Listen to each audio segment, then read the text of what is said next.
This is the Infotagion podcast, the vaccine to the disinformation virus.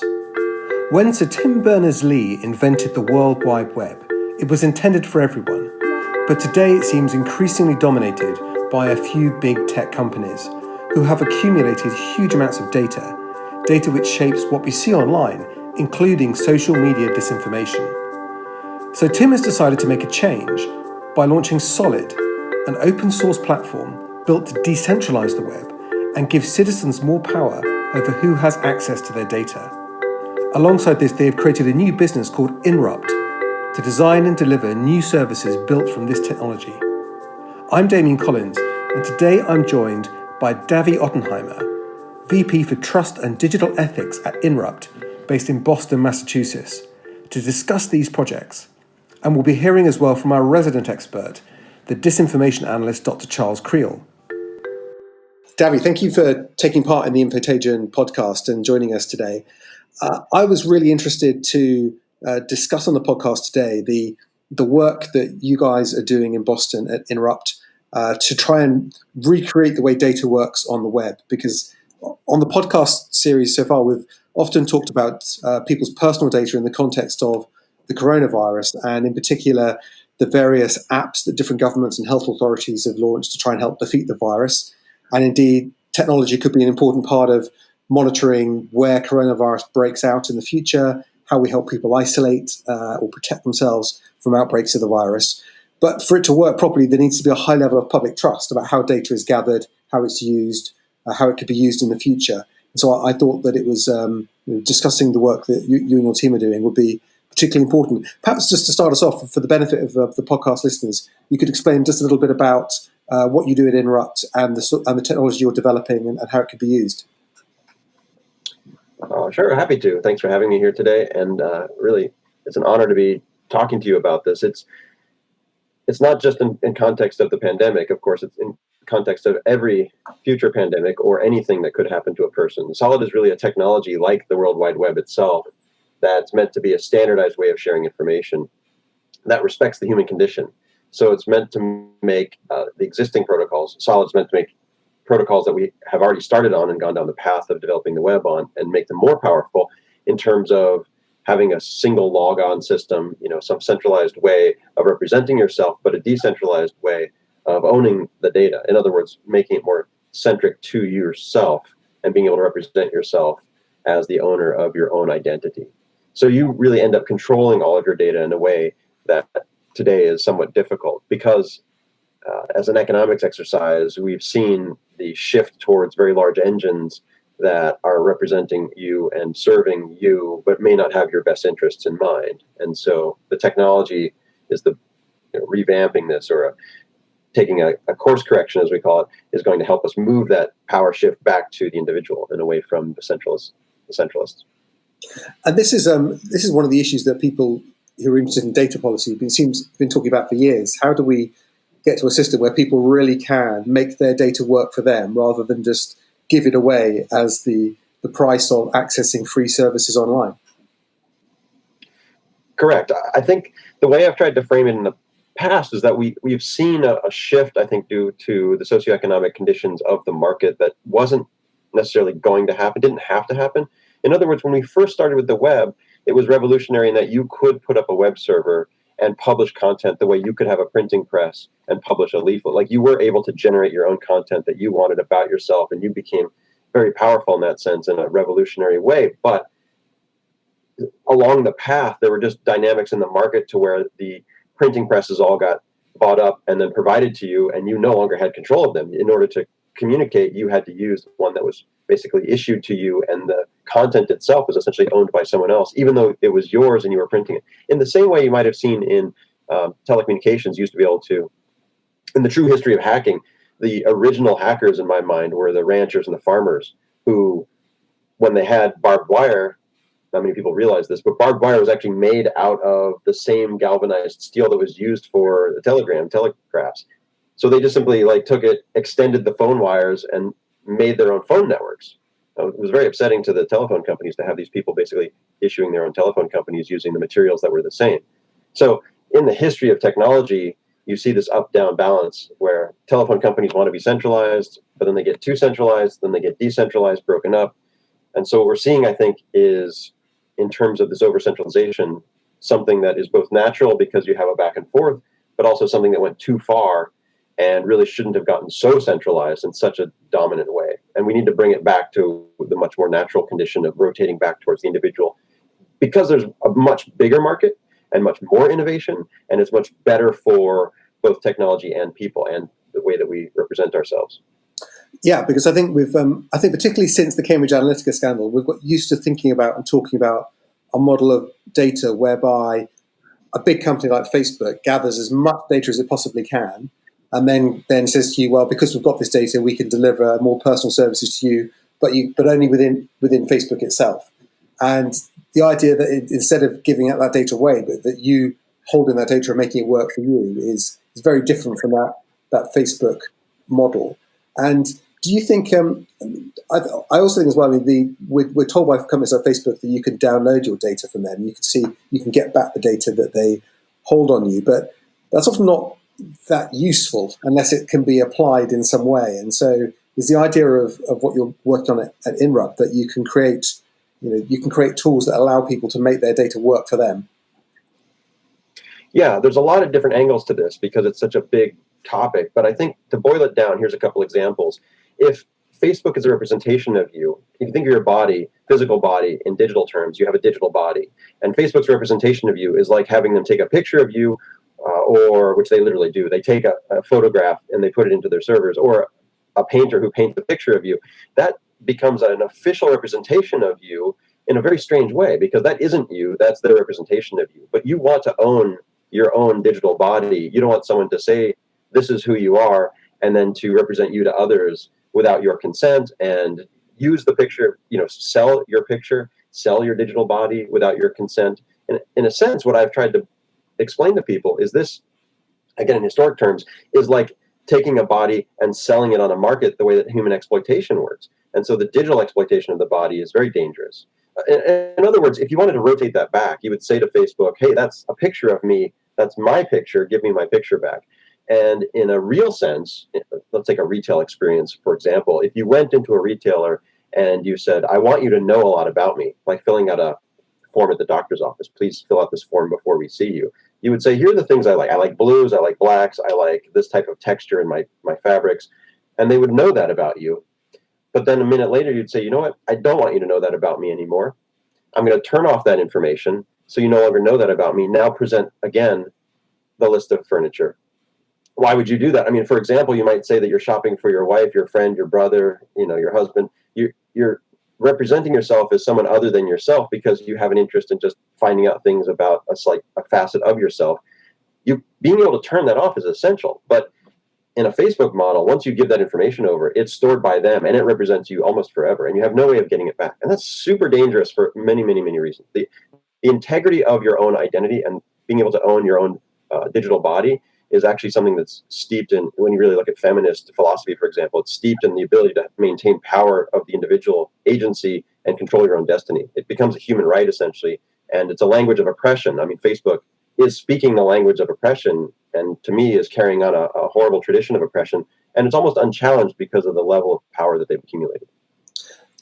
And this was, this, I think, principle was at the heart of part of the debate we had on the NHS COVID app in the UK, because the government wanted to gather people's data once they reported that they believed they had coronavirus, but then not give that data back, to effectively keep that data for 20 years and use that for further research to develop NHS services. And that was different to the approach taken in other countries. In Australia, for example, they wanted to get people would give their data up to help the fight against the virus, but at the end of the pandemic, all the data was going to be destroyed. And it seems your model is more like that model, that people can choose to share their data with different providers to get a benefit for them, access to a service or a tool or a product that they find useful. But if they decide they don't want to share that data anymore, they can just turn it off. That's right. There are two core concepts in the technology that I've been over a decade now. I've been working on big data security risks. I started, for 1999 to 2009, I worked on a lot of cloud architecture risks. And then I realized the data on top of it had a whole nother layer of risks. And so for the last decade, I've been trying to figure out a way out of this much more complicated box of problems. And it really is wicked in its truest sense, but it comes down to, if you can power off or you can reset these two button concepts we have in technology, then you're getting a long way towards being able to protect yourself. So if you get into a relationship with a robot, for example, if you can power off the robot, then you've accomplished something that protects you. Like if it's a vacuum cleaner and you can power it off, it's no longer sucking up things. You know when it's off. And that's important because engineers can build power off buttons and can measure whether it's working or not. I think it gets difficult when we try to bring social science concepts to engineers who don't have any background in it, no training in ethics, which is very common in computer science. It's very common in computer engineering that they have no concepts of the human condition or rights or responsibilities. In fact, I've started teaching computer science in graduate schools because I found so many engineers I was working with just thought if I make something and give it over to people, it's their responsibility to use it responsibly, and I have no responsibilities whatsoever, no matter what the harms. And that just really troubled me. So in other words, if I can go to engineers and say, if you don't build a power off button, this is not going to be a complete project. They understand that. And the other is if I say, you have to be able to allow people to reset from an integrity standpoint. If this is proven to be false, if this is proven to be something unwanted, confidentiality, for example, can be broken. Breaches can happen if you can't reset the data to a way that anonymous is a good example of this. If you can't reset the data to a way that doesn't represent you, then you're always exposed. You've given away the data, and it's always going to be linked back to you in a way that you don't want. So that's why engineering, I think, has to be much more discreet, because people aren't prepared. You can't tell them, make it ethical, make it safe. They don't understand. But if you tell them, make it something you can power off and make it something you can reset, they understand. Now, that's fundamental to the solid protocol in the sense that if you move data centricity towards the individual, they have a power off button and they have a reset button. So I can share with you the latest version of myself. This has other, like I said, it's a deep topic. This has other implications in that people can become something they weren't. But that's freedom. If I can reinvent myself, that is the cosmopolitan nature of cities, essentially. We move from small villages into the city because we have an opportunity to move through communities and reinvent ourselves, and that's part of the freedom of cities that makes them so powerful. So I really feel like one of the challenges is that we've allowed technology firms to develop and expand and become powerful without being tied to the human condition, and that's very unfortunate. Many anthropologists would tell you that's impossible. Technology is always tied to the human condition. And so by not recognizing it, we've been complicit in allowing them to become extremely dangerous. And we need to sort of roll that back to where we start off with, what's the impact of this technology? How does it appropriately represent our needs? So during a pandemic or during a COVID-19 situation, you have an epidemiologist who says, this is what I need my technology to do in order to be able to stop this virus spread. And then you would build the technology to that need. That's very different than Apple and Google getting together to create a framework, which is an API, where they say, we don't serve the scientific community. We're just infrastructure. It's a framework, and all the app developers that we're not connected to will figure it out in their communities. It's in such a disconnected fashion. We actually will probably see the opposite, as we have in history, where there's going to be very dangerous apps. There's going to be very misleading apps. And then the question becomes, who's going to clean this up? And why should we trust it? You said you'd turn it off after 90 days, but you didn't. It's still on. Who's going to force you to turn it off? The power imbalances are just magnified. And people, I mean, citizens generate lots of data with all the different services that they engage with. And the trouble is, it's often not very well connected up. And in some ways, your earlier analogy about the Facebook holding your image, in some ways, the companies like Facebook are almost in a position of saying, well, we are the only way you can really connect your data together. We have to sort of tell you what you are and what you're like, because we're the only ones that can make any sense of it, even if you're not happy with that characterization. So it seems to me from the tools you're creating, it makes it much easier for people to bring together data that they create in different services that they use and put it all together in one place, so that data can work harder, and also but rather they have control over it rather than it just being given to another company to use. Yeah, one of the craziest things I've ever heard is the Silicon Valley venture capitalists tend to talk about a moat. And they talk about it as a good thing, that if you get into a platform, there's a digital moat that prevents you from leaving. And that is not at all what moats are supposed to be. You go into a castle so that you're safe from attackers. The moat isn't supposed to prevent you from ever leaving the castle. But that's the way they describe it, because in their mind, if you can lock people in, you can extract them for wealth for a longer period of time. So you get more money because people are prisoners. And so that's kind of one of the fundamental misconceptions in a lot of the technology platforms, is the people funding it or backing it come at it from a power position of, how do I get people in that I can then lord over, almost in a feudal sense, in a completely reverse to what the actual analogies they're pulling up are saying, and not defending people from harm, but actually harming them. So when you have portability, and this goes back to HIPAA, I mean, even earlier in the 1970s, but in the 1990s, it was very clear we wanted portability in healthcare. So we created these sort of HIPAA things in the United States that said electronic records should move about. That's going to give us better services. And I think fundamentally, when you talk to people about portability, they agree with it. It's freedom. So are you allowed to leave your home? Are you allowed to leave your country? Can you change nations, like have a new citizenship?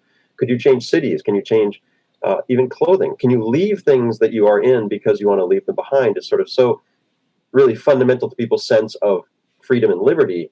And yet in the technology platforms, they've been just going down the opposite path. So I think a really good way of saying this is that it's a slippery slope. You know, there's a fallacy here that if you begin to allow people to move about, then anything's possible. It's much more, can you give people the portability they need fit to purpose?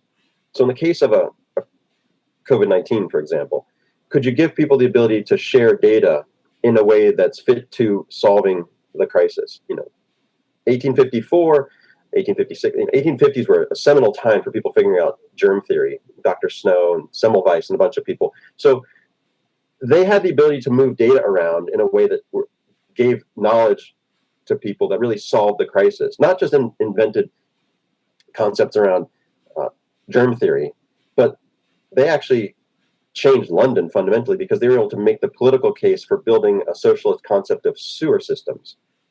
So data portability really comes to, how do we share knowledge in a way fit for purpose that allows us to understand the benefits to society because we've shared that knowledge that we would all agree to.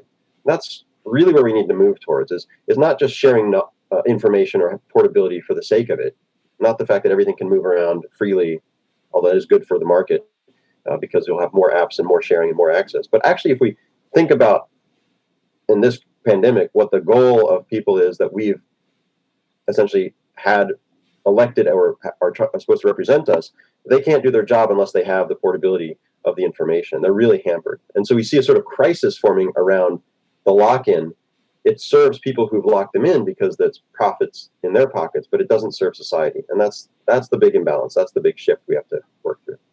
And what's the time frame, do you think, for delivering this, or making this a kind of a reality for people? I know that there are projects that your company is working on at the moment. Can you give us a sense of things that you're doing at the moment that are live or about to go live, or how quickly you think this sort of approach could become mainstream? We're already in process of deploying proof of concepts. We're already doing tests, and we're encouraging people to come on board and start to play with the technology. Solid itself as a concept is years old and has been around, but we're actually making it closer to where you get an actual service that you can run.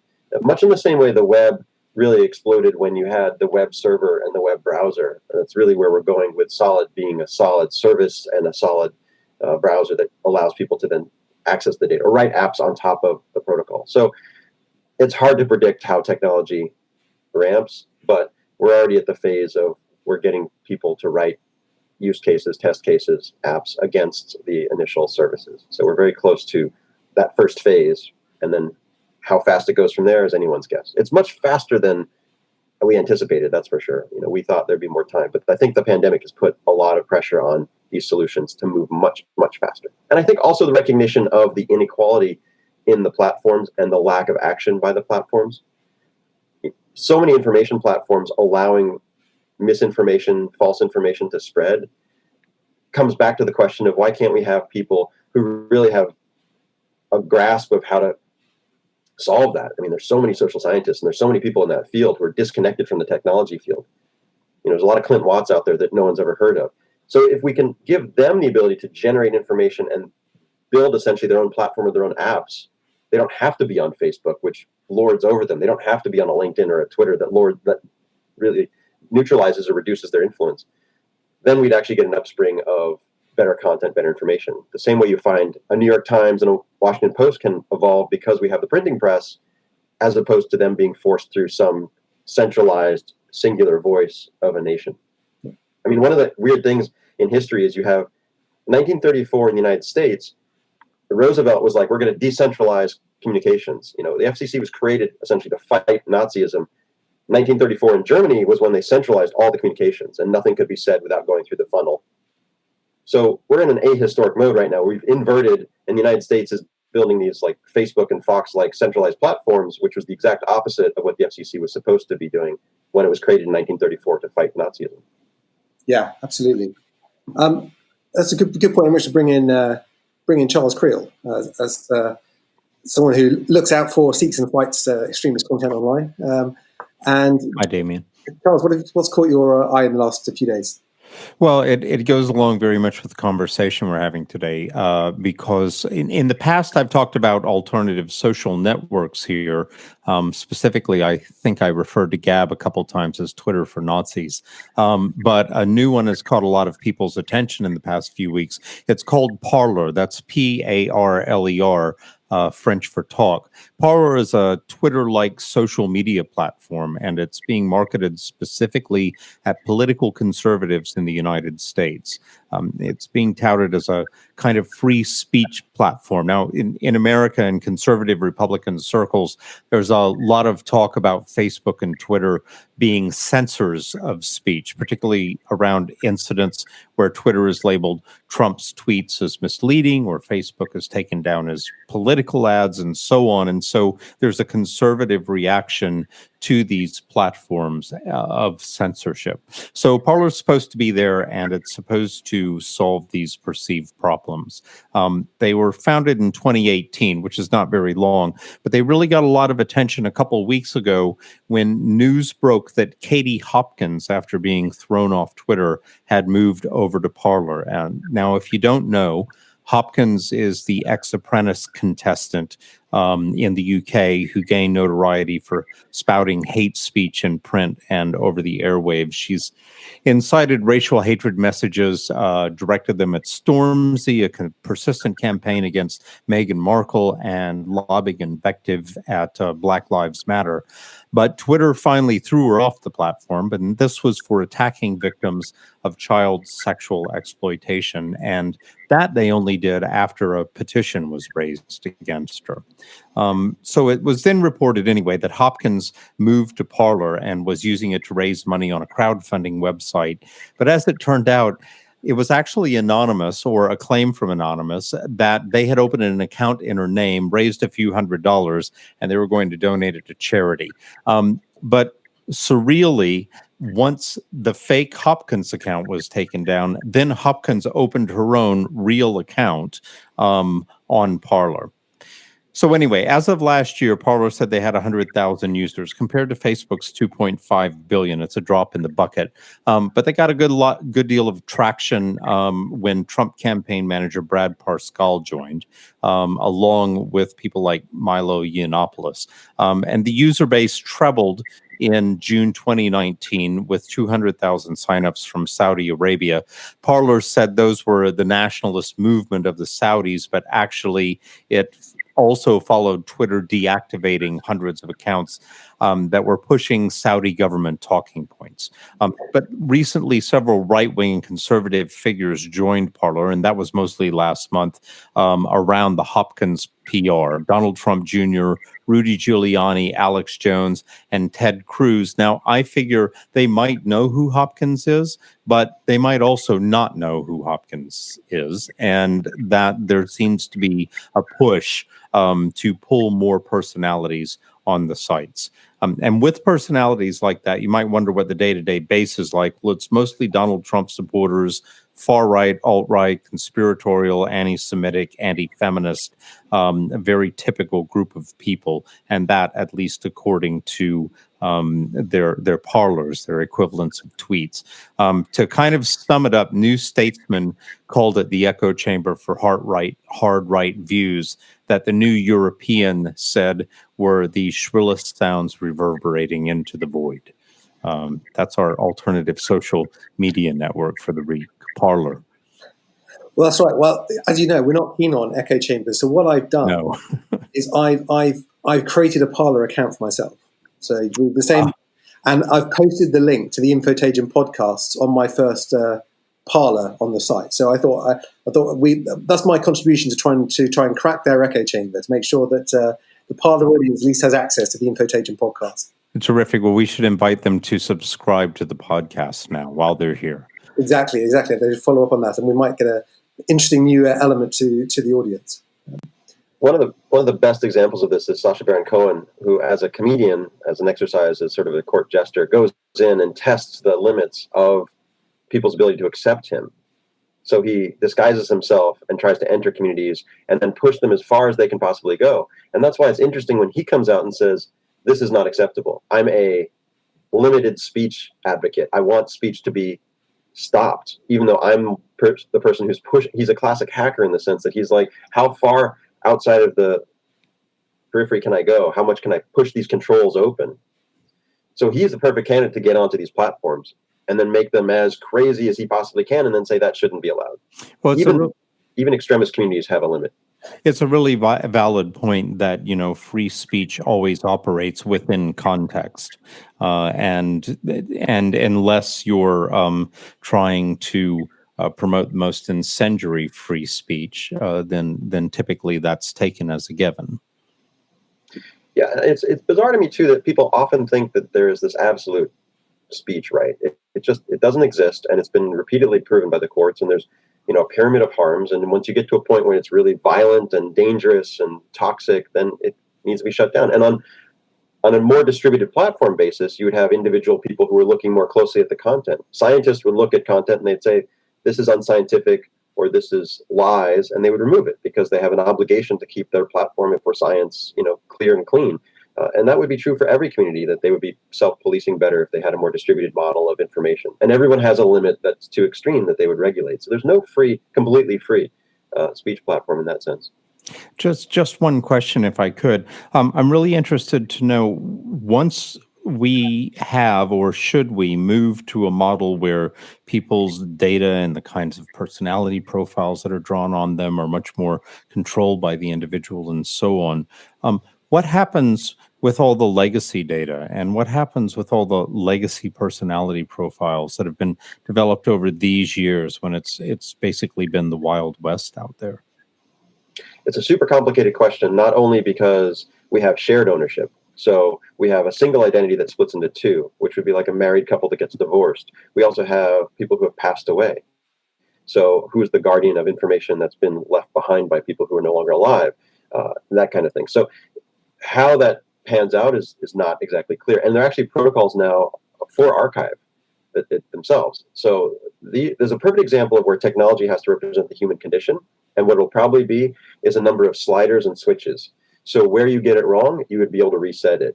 And where you thought it was just completely useless, there's a duplicate, or it no longer needs to be available to people, it should be turned off. That's the power button. Or it should be kept in a particular place where it's in context, as opposed to spread around liberally where it's taken out of context. The technology has to represent those types of decisions.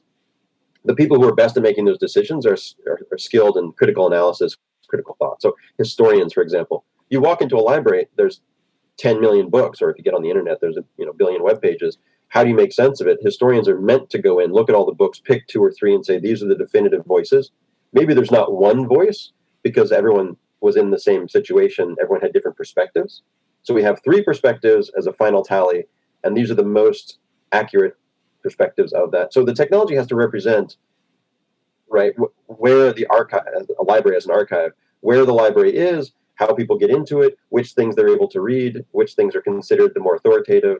That's just classic, critical analysis, critical thought that comes from the humanities, social sciences. Yeah, but it's in that today, though, we in the public realm, public speech, critical speech, that role has been devolved to the sort of Facebook algorithm and other such tools, because It is that algorithm which is deciding which speech is more important than other speech, which speech be heard by more people, and creating an audience for hate speech.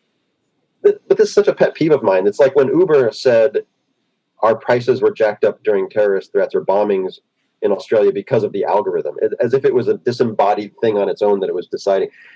So much of what my research has been, in AI especially, has been to try to prove that there is a accountability threat, essentially, that the humans created this thing that then behaves in a certain way, and they need to treat it as such. So if I create a tool, I need to make it hard to misuse. Put a safety on, put a seatbelt in a car. There's a lot of things we can add to technology to make it hard to be used in the wrong way. Seatbelts fundamentally were promoted by doctors who were treating head injuries. That's where it came from. They were just like, we need to stop all these head injuries. They're terrible. And seatbelts were the solution. So can you recouple, essentially, humans to algorithms and not treat them as though algorithms are automated in a sense that cars are automated? Can you not treat cars as though they're just sent off, automated, and we have no responsibility to the passengers in them? We really do, and we really need to look at algorithms as something that we've created and we need to take care of. We need to guide along the way. Anyway, the point, I think, really needs to be made in terms of Facebook's algorithms. As much as they say the algorithms are doing this or that, it's really Facebook management has been extremely weak. I mean, 2012 for me was a turning point when we started to see a lot of the Russian attacks in Eastern Europe. And then 2014-15 was an even more important turning point when they supposedly brought in this crack security team and this new CSO, and they're going to do all these great things for security. And they focused entirely, apparently, on bug bounties and encryption when the focus should have been on integrity. It was clear that in the run-up to that, there was a lot of integrity issues, and the platform was being used to sway opinions because of integrity, not because of confidentiality. And if anything, the confidentiality emphasis allowed for pockets to generate even worse information where you couldn't see into it, so you couldn't stop it. And so saying it's the algorithm's going to take care of it, again, decouples the fact that the people who were supposedly creating the platform and creating the tools were saying somehow the algorithm was disconnected from them. It wasn't theirs, and it wasn't working because it wasn't working, as opposed to they weren't making better algorithms. And although sometimes this feels like news because there are new incidents all the time, and as you rightly say, the companies have known about this vulnerability for years and have done nothing about it. Yeah. Not only did they know about it, I actually I'm somewhat of an insider because I was actually in Silicon Valley for 20 years, and I was in meetings, inside Twitter. I would meet with engineers, and they would tell me, I think I used to tweet about this even on Twitter, ironically. I would say, we'd go to a bar, we talk about how we're going to get rid of Nazis on the platform. They would go back into management circles and try to get that to happen, and they would just be told flat out, no, we're not going to get rid of Nazis. At the same time, they were kicking women off the platform for being disingenuine. Sex workers, for example, have to have an identity that protects their true identity so that they're not murdered or killed. I mean, it's just well known that people have reasons for having a secondary identity. Women were denied that right. Nazis were not. It was just completely inequitable treatment coming from management for whatever political reasons. So it's not just that they knew this was a problem. They had a very political, very particular angle on it in the management circles there, and engineers were frustrated because they weren't allowed to fix it. Well, I think fixing that problem is a good point on which we should conclude the discussion today. Davi, thanks so much for joining us. It's been a fascinating chat. Thank you. You've been listening to the Infotagion podcast, hosted by me, Damian Collins, and featuring Davi Ottenheimer and Charles Creel. It was produced by Lucy and David Dargahi. You can find out more about Infotagion, the independent COVID-19 fact-checking service recommended by Ofcom, and send us examples of disinformation you've seen by visiting our website, infotagion.com, or using #IsolateTheLies on Twitter, Instagram, and Facebook. Thank you until next time.